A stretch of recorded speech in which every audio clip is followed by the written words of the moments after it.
Sebelum menjawab pertanyaan di atas, mari kita lihat siapa yang terhormat Bapak Gita Wirjawan yang baru-baru ini mengikuti jejak para selebriti, politisi, dan public figure lain yang membuat channel YouTube.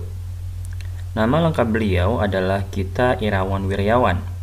Suami dari Yasmin Stambul ini lahir di Jakarta tanggal 21 September 1965. Mantan Menteri Perdagangan dan Kepala BKPM ini lahir dari kalangan darah biru.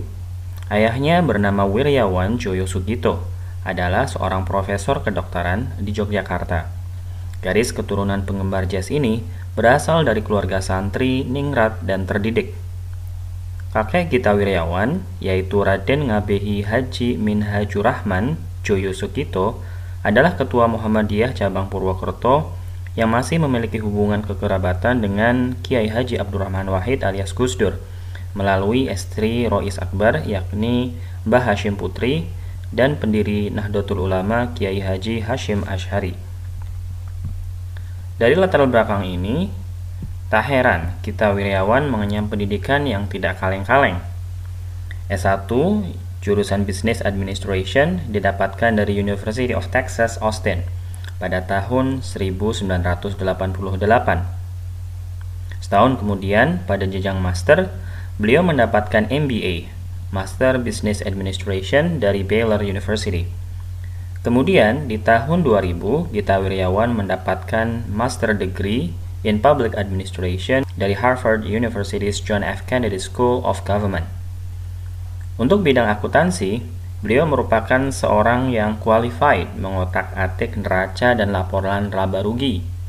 Hal ini dibuktikan dengan sertifikat akuntan atau CPA, Certified Public Accountant, yang ia dapatkan di negara bagian Texas, Amerika Serikat. Karirnya terbilang cemerlang. Pada 11 November 2009, Gita bergabung dengan Kabinet Indonesia Bersatu Jilid 2 sebagai Kepala Badan Koordinasi dan Penanaman Modal atau BKPM.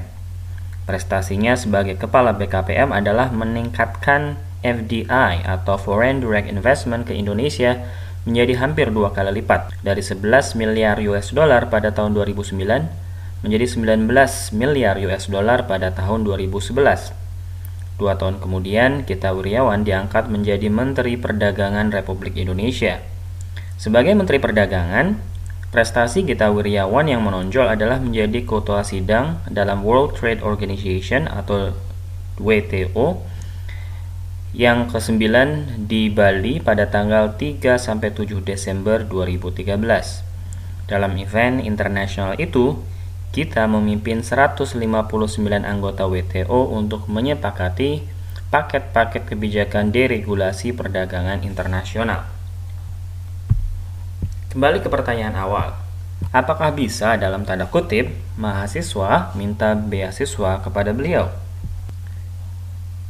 Bila kita melihat Ancora Foundation, yaitu suatu wadah filantropis di mana Gita Wirjawan berada di dalam naungan Ancora Group, lembaga ini masih concern dengan dunia pendidikan.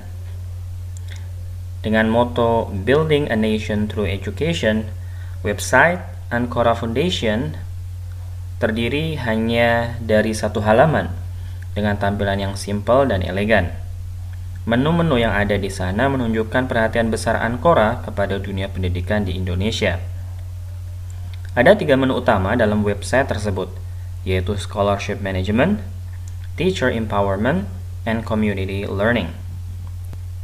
Sayangnya, tidak ada atau belum ada informasi satupun mengenai kapan dan bagaimana kesempatan mendapatkan bantuan beasiswa pendidikan bisa diberikan. Yang ada hanya alamat email Yayasan Ancora Foundation. Jadi, kalau Anda, rekan-rekan mahasiswa semua, yang punya kemampuan dan keinginan untuk studi di Harvard misalnya, kontak saja email yang ada di website tersebut. Kalau tembus, kabar-kabar ya. Biar semakin banyak putra dan putri Indonesia yang bisa sekolah di Harvard. Dalam suatu kesempatan di ITB, Gita Wirjawan menyatakan masih sedikit mahasiswa Indonesia yang sekolah di Harvard. Dari yang sedikit itu, sebagiannya ia yang membiayai. Pertama kali saya mendengar ini, saya kira beliau menyekolahkan anaknya di Harvard.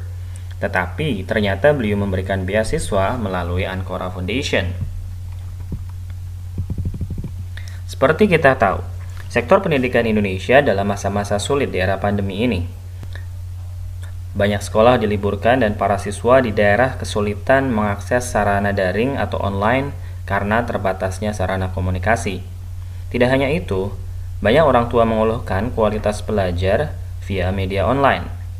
Di sisi lain, para orang tua terbatas untuk membantu anak atau gurunya menyelesaikan tugas dan pelajaran yang diberikan. Rasanya, Menteri Nadiem Makarim perlu mendapatkan simpati karena sulitnya masalah yang sedang dihadapi. Di sisi lain, pendidikan tinggi Indonesia semakin tertinggal secara global. Menurut laporan Times Higher Education, universitas terbaik Indonesia yaitu Universitas Indonesia hanya berada di ranking 800 besar dunia. Fakta ini memprihatinkan, mengingat banyak diaspora Indonesia, termasuk Menteri Pendidikan RI yang jebolan Harvard University. Mampukah jebolan-jebolan luar negeri ini mengangkat pendidikan Indonesia? Sebuah working paper berjudul Poverty, Education, and Health in Indonesia, Who Benefits from Public Spending, menyimpulkan bahwa efek ketersediaan pendidikan dasar dan menengah lebih mengena untuk kalangan miskin ke bawah daripada pendidikan tinggi.